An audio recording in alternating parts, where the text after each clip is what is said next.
Assalamualaikum warahmatullahi wabarakatuh. Perkenalkan, saya Fadia Zulfa dengan NIM C242. Di sini saya akan mempresentasikan kembali laporan yang telah kelompok kami buat dengan judul Analisis Pertumbuhan, Reproduksi, dan Makanan Ikan Kembung Lelaki Ras Leger Kanagurta Cuvier 1817 yang ditangkap di Teluk Pelabuhan Ratu. Kelompok 1 dibimbing oleh Kak Ratna Clara Laksmita. Kajian ini dilatar belakangi oleh biologi perikanan. Biologi perikanan ini sendiri itu adalah suatu ilmu biologi yang mempelajari dari mulai awalnya ikan menetas hingga matinya dengan aspek pertumbuhan, reproduksi, dan makanan ikan. Nah, dalam biologi perikanan ini ada perairan, yaitu perairan yang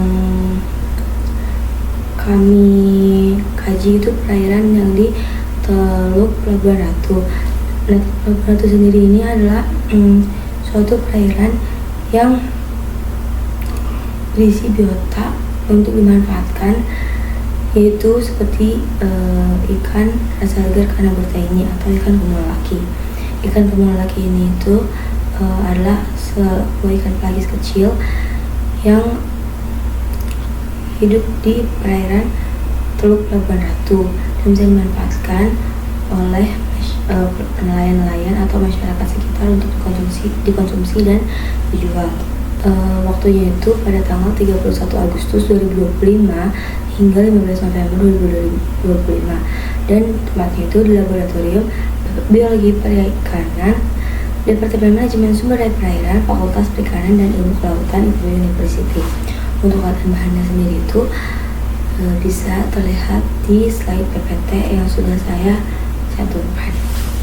Untuk metodenya ini ada metode dari prosedur pertumbuhan, bisa dilihat dari slide yang sudah ditampilkan. Lalu ada prosedur reproduksi, itu ada gravimetri, volumetri, dan gabungan. Lalu yang terakhir ada prosedur dari makanan ikan, bisa terlihat di slide PPT setelah saya tampilkan. Nah, untuk analisis datanya itu kita menggunakan berbagai rumus. Berbagai rumusnya itu dari pertumbuhan, reproduksi, dan makanan ikan. Nah, untuk hasil analisis pertumbuhan ikan itu ada DFP total. Di DFP total ini terlihat bahwa hasil tertinggi itu berada di selang kelas 202 sampai 212 mm. Itu untuk di gabungan jantan dan betina. Nah, untuk di HPB jantan ini tuh setiap satu satuan panjang akan mempengaruhi bobot sebesar 2,7844. Lalu untuk HPB gabungan jantan dan betina itu setiap satu satuan panjang akan mempengaruhi bobot sebesar 2,9046. Dan untuk HPB betina ini setiap satu satuan panjang akan mempengaruhi bobot sebesar 2,9541. Nah, dari ketiga HPB grafik ini tuh R kuadratnya atau nilai kerataan hubungannya itu sebesar 0,8153. Itu berarti bahwa hubungan mereka itu cukup erat atau kuat. Nah, untuk tabel hubungan panjang bobot ini terlihat bahwa di bulan Maret Juni untuk jantan ini sebesar 0,809 dan 0,7265. Itu kenapa bisa kayak gitu? Karena berarti kalau kayak gitu dari yang sudah diketahui F kuadrat itu kan untuk keratan, bahwa pada jantan pada bulan Maret dan Juni ini memiliki keratan yang kuat. Nah, untuk pola tabel pertumbuhan ini, pola pertumbuhannya ikan kembung lelaki ini tuh adalah volumetrik negatif. Kenapa? Karena dia tuh nilai B-nya itu kurang dari 3, makanya disebut volumetrik negatif. Untuk grafik FK ini, FK total ini yang paling besar itu ada di bulan Maret, FK jantan paling besar ada di bulan Maret juga, dan FK betina ada di bulan September. Untuk hasil analisis reproduksi ikan, tabel proporsi kelaminnya itu terlihat bahwa di bulan 1 dan bulan 3 itu tidak seimbang karena X-nya itu lebih besar daripada X tabel. Namun untuk bulan kedua ini tuh hasilnya seimbang karena exitnya itu kurang dari X label. Nah untuk grafik TKG betina ini yang paling mendominasi itu adalah di TKG 4, dan untuk TKG jantan yang paling mendominasi adalah di TKG 4. Nah untuk IKG yang paling besar itu di TKG 4, dan untuk IKG betina yang paling besar itu di TKG 4 juga. Hasil analisa reproduksi ikan lanjutan ini ada diameter telur. Diameter telur ini terlihat bahwa di grafik tersebut itu dia memiliki satu puncak.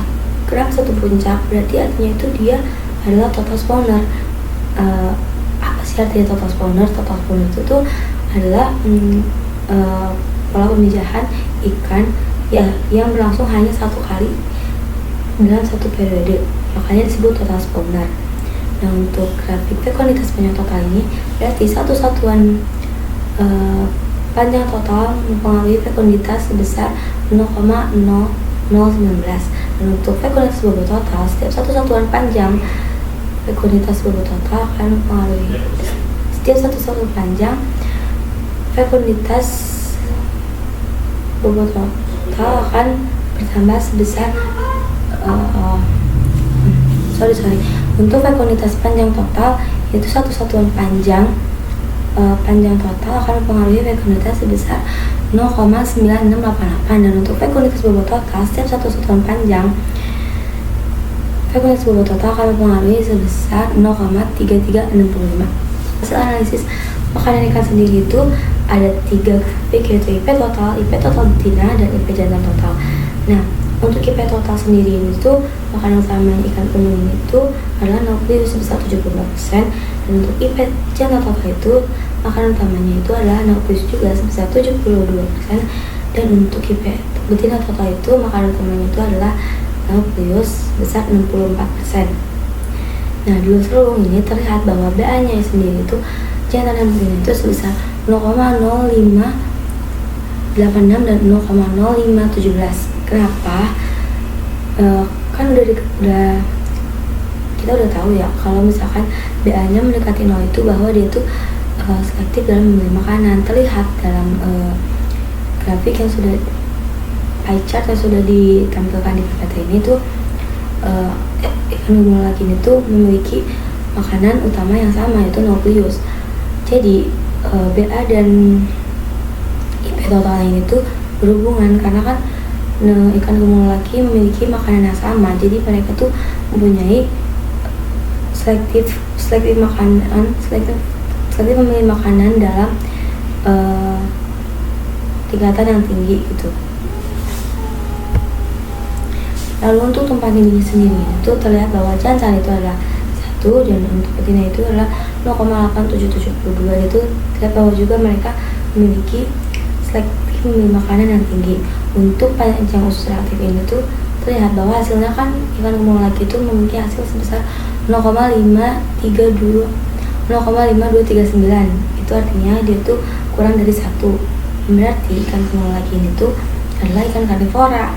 Nah untuk hubungan volume makanan yang panjang itu memiliki persamaan sebesar 2% yang jantan, dan betina itu 1%, dan untuk total itu 1%. Yang saya sebutkan tadi itu yang 2%, 1%, dan 1% itu adalah nilai R kuadratnya. Simpulannya itu bahkan karena R kuadrat itu adalah hubungan kearatan ya. Jadi karena rentangnya dari 1 sampai 2% itu kan berarti totalnya itu adalah 1% kan. 1% itu berarti si nilai 1% itu tidak berpengaruh apa-apa gitu. Simpulannya sendiri itu bahwa pola pertumbuhan ikan gumul laki adalah volumetrik negatif, dan untuk TKG ikan gumul laki jantan didominasi oleh TKG 1 di betina dan didominasi oleh TKG 4 di jantan. Pola pemijahan ikan gumul laki ini adalah total spawner, yang artinya mereka hanya memijah satu kali dalam satu periode. Untuk makanan utamanya itu adalah nukleus, dan kompetisi ikan gumul laki jantan dan betina ini cukup tinggi karena kan mereka mempunyai makanan yang sama, yaitu nukleus. Lalu ikan gumul laki merupakan ikan karnivora karena hasil PUR-nya itu kurang dari 1. Nah sarannya itu ikan gumul laki memiliki nilai jual yang tinggi sehingga diperlukannya penelitian lebih lanjut mengenai aspek pertumbuhan, reproduksi, makanan ikan kemul laki agar selanjutnya dapat dijaga kelestarian dan pengolahan sumber daya perikanannya. Mungkin segitu saja dari saya. Kurang lebihnya mohon maaf jika masih ada kata-kata yang salah yang saya ucapkan itu salah.